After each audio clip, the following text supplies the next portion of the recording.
Muy buenos días, queridos. Gusto saludarles. Quiero invitarles a abrir sus Biblias en Primera a los Corintios, capítulo 11. Primera a los Corintios, capítulo 11. Vamos a leer desde el versículo 23 hasta el 34. Primera a los Corintios, capítulo 11, versículos 23 al 34. Escuchemos atentamente lo que Dios nos dice en su palabra. Porque yo recibí del Señor la enseñanza que también les he transmitido.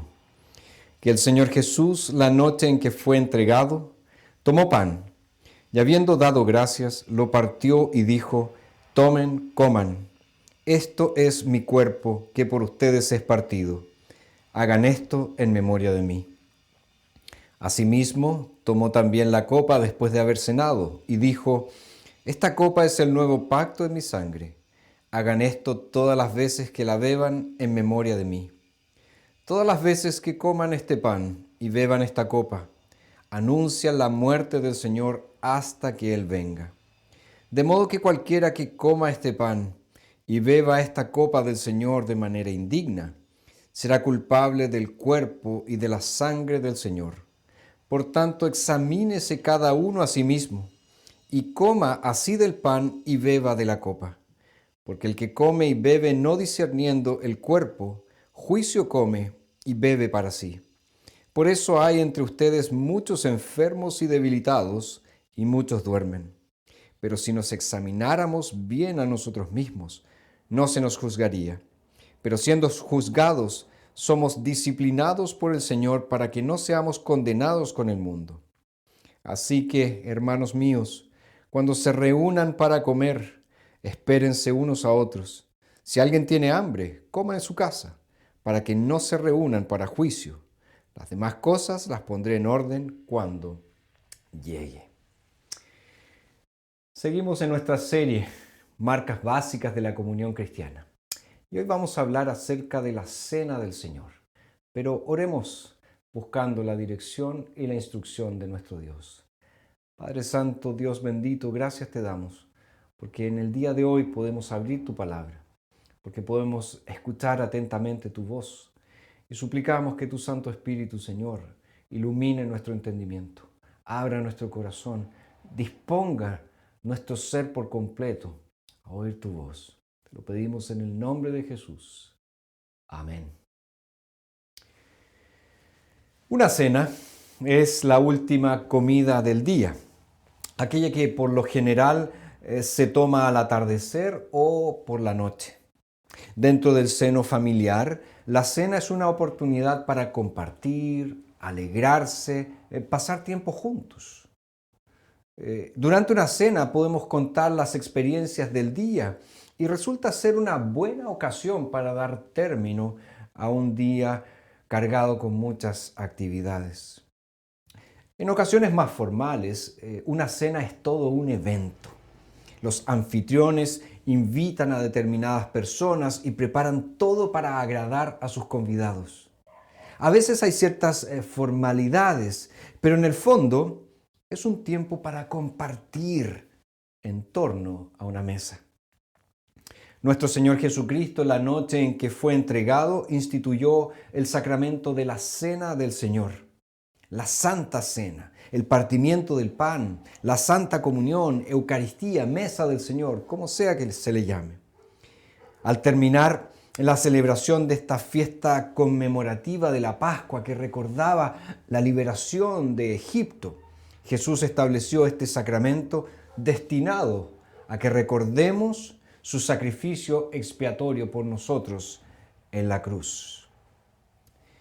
Aunque la Cena del Señor es por su propia naturaleza y porque Él la instituyó una ocasión muy especial, en la iglesia de Corinto se había distorsionado hasta el punto de que antes y durante la cena se producían grandes abusos.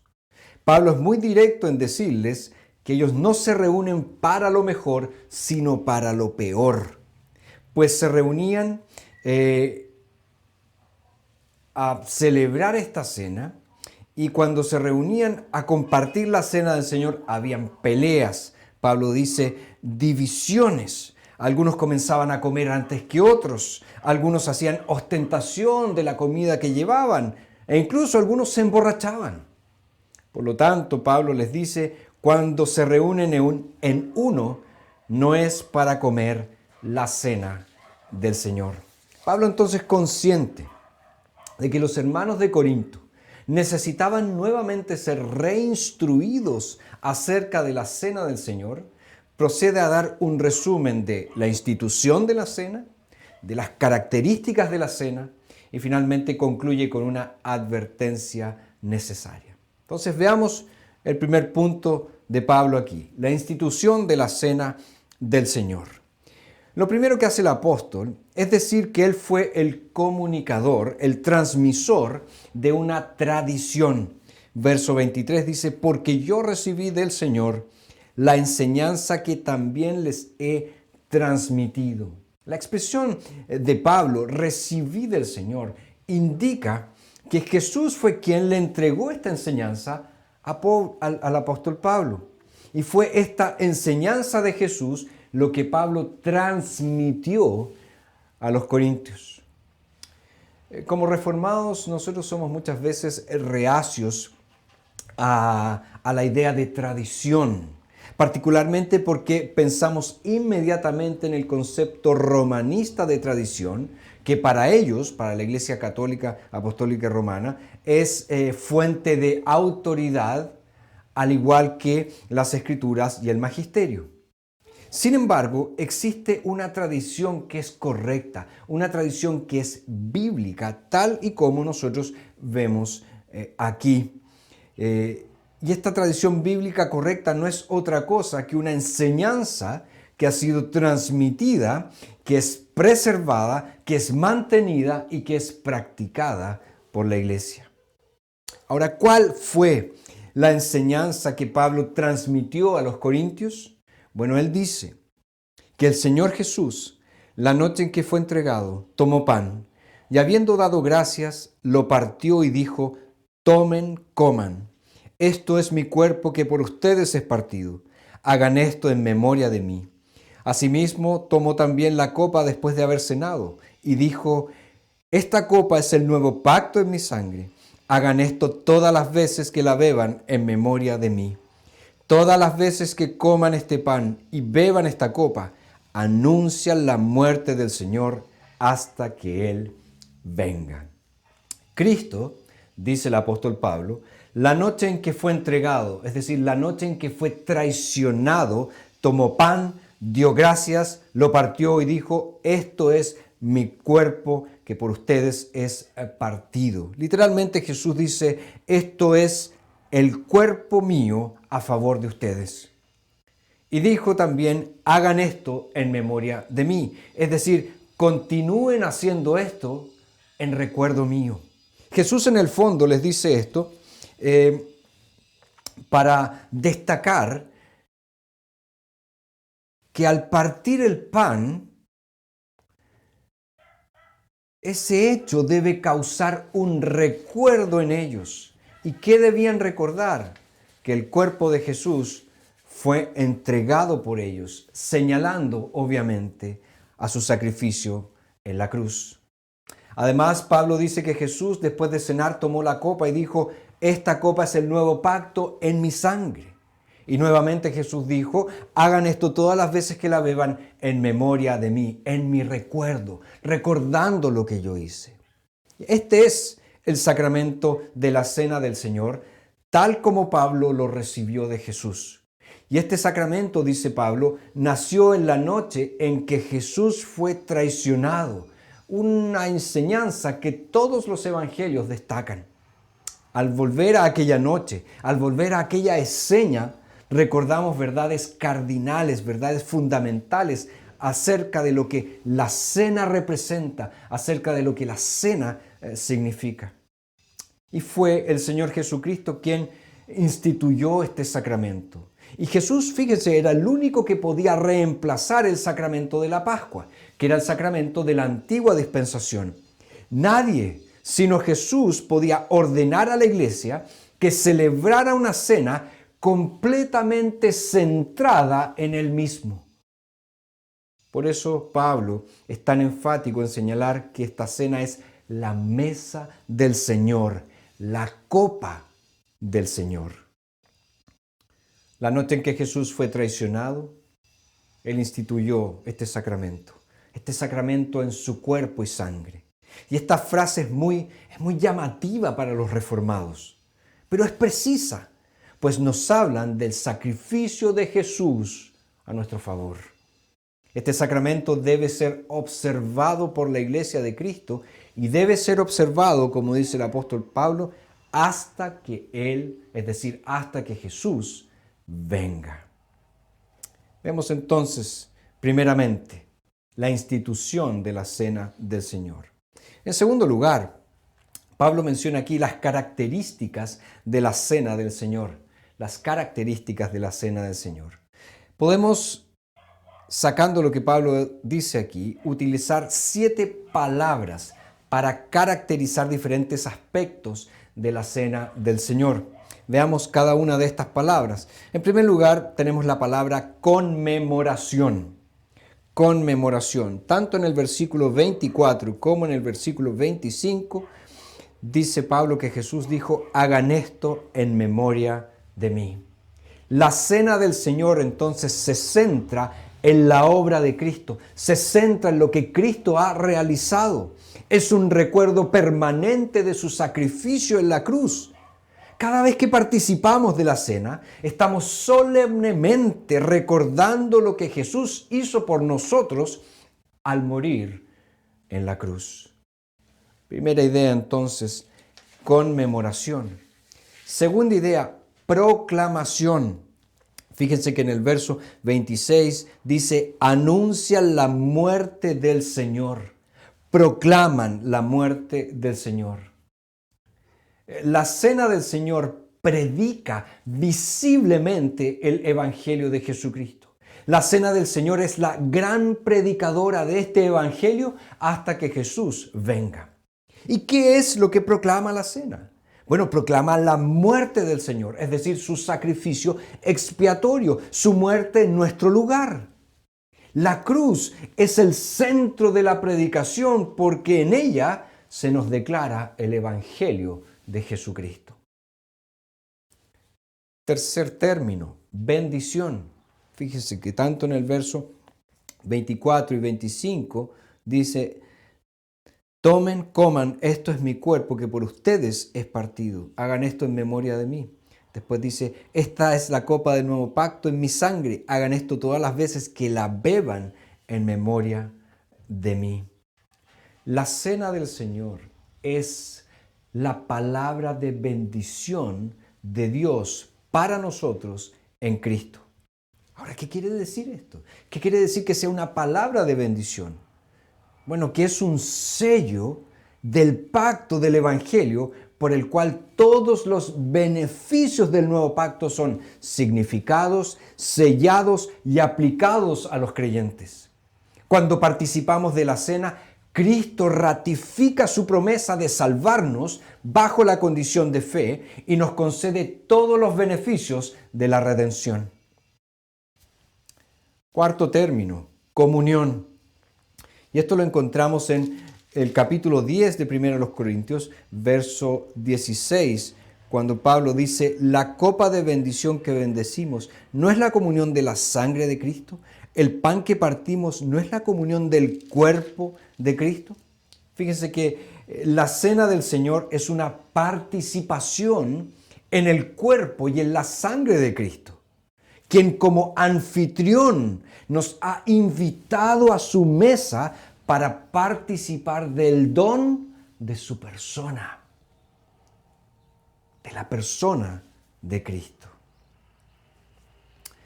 Quinto término, consagración. Jesús dice, hagan esto en memoria de mí. La cena del Señor entonces nos reconsagra en la devoción al Señor Jesucristo. Es una señal de nuestra profesión cristiana, una declaración de nuestra fidelidad al Señor Jesús. También tenemos el término repetición, que se encuentra en el verso 26. Todas las veces que coman este pan y beban esta copa. La cena del Señor debe celebrarse con frecuencia porque necesitamos siempre de la comunión con Cristo. La cena es nuestro alimento espiritual y así como nosotros no nos privamos del alimento material por mucho tiempo, tampoco deberíamos privarnos del alimento espiritual. Necesitamos a Cristo, necesitamos de su comunión, por lo tanto deberíamos participar de la cena del Señor con frecuencia. Y el último término, la última palabra, la séptima palabra es expectativa. Fíjense en el verso 26 dice, hasta que Él venga. La cena del Señor nos llena de un sentido de expectativa por el regreso del Señor Jesucristo, por el regreso de nuestro Salvador y por nuestra presencia continua con Él por toda la eternidad.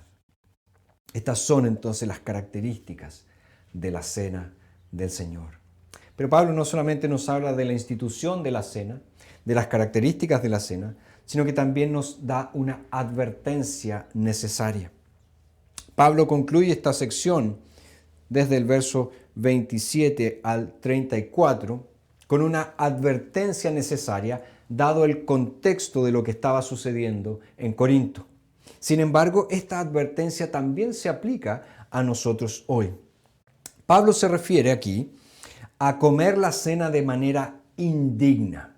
Y él dice que el que así haga, el que coma o el que participe indignamente de la cena del Señor, será culpable del cuerpo y de la sangre del Señor, dice Pablo. Ahora, una buena pregunta que debemos hacernos es, ¿qué es esta indignidad? ¿Qué sería comer o participar de manera indigna de la cena?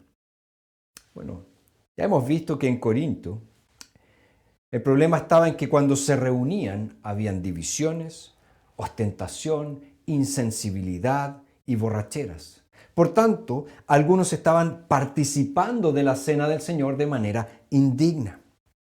Pareciera ser que Pablo aquí dice que participamos de manera indigna si lo hacemos de forma descuidada, si lo hacemos de forma irreflexiva.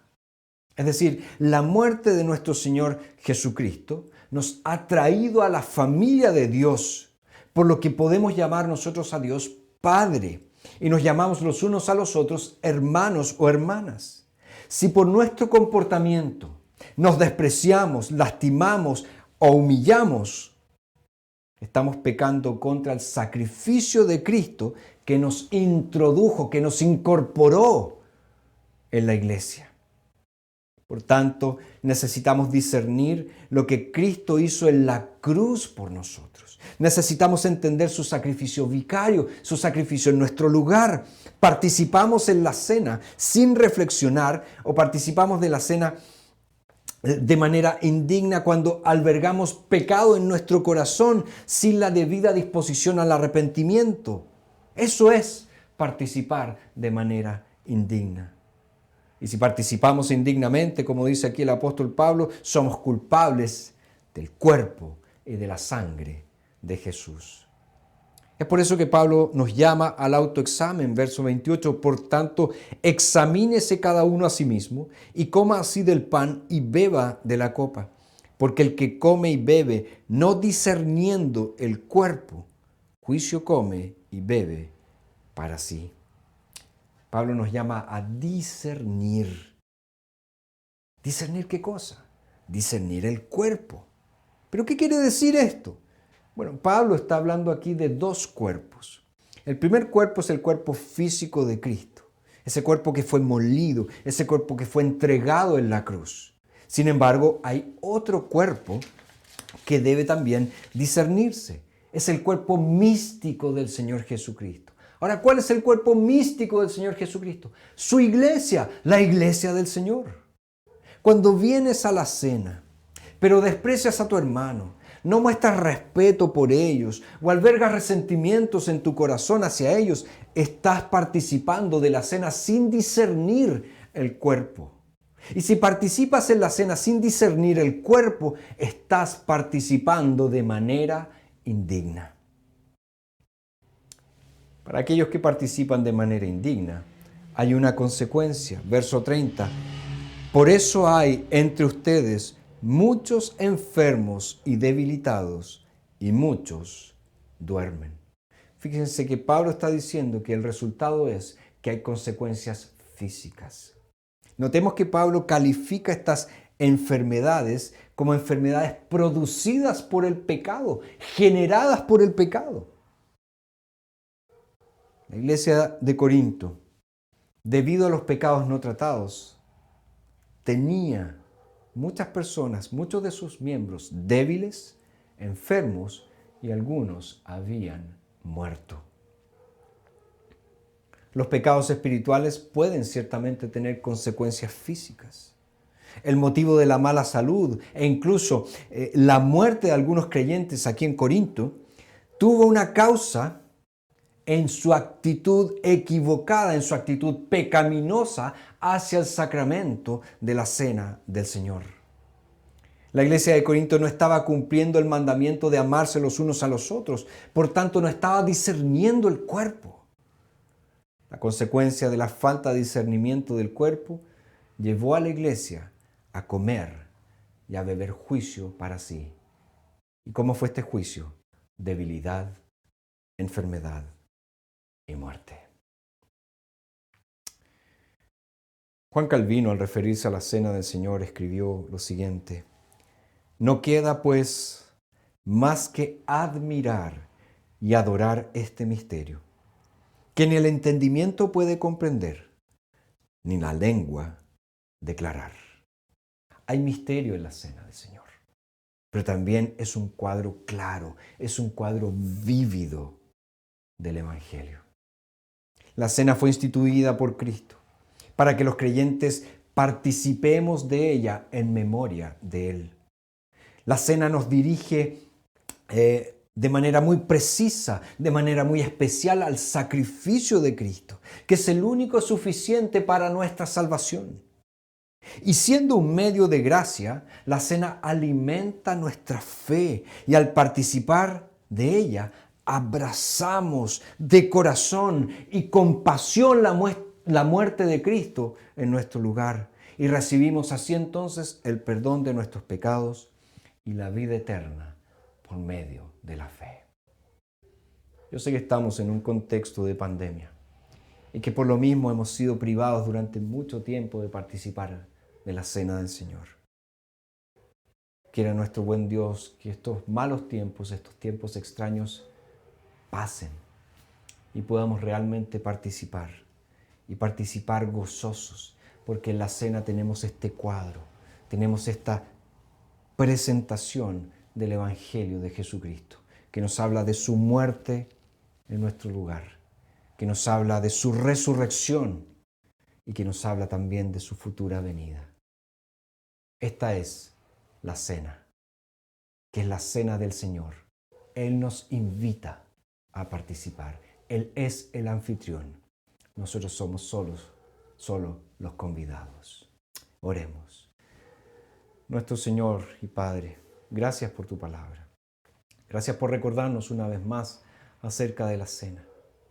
Y, Señor, ayúdanos a entender cuán importante es este sacramento, cuán necesario es. Y, Padre, te rogamos que pronto esta situación pueda cambiar, la situación en la que vivimos pueda cambiar. Nosotros podamos reunirnos como iglesia de manera presencial y de esa forma poder celebrar la cena del Señor hasta que Cristo venga nuevamente. En su nombre nosotros oramos. Amén.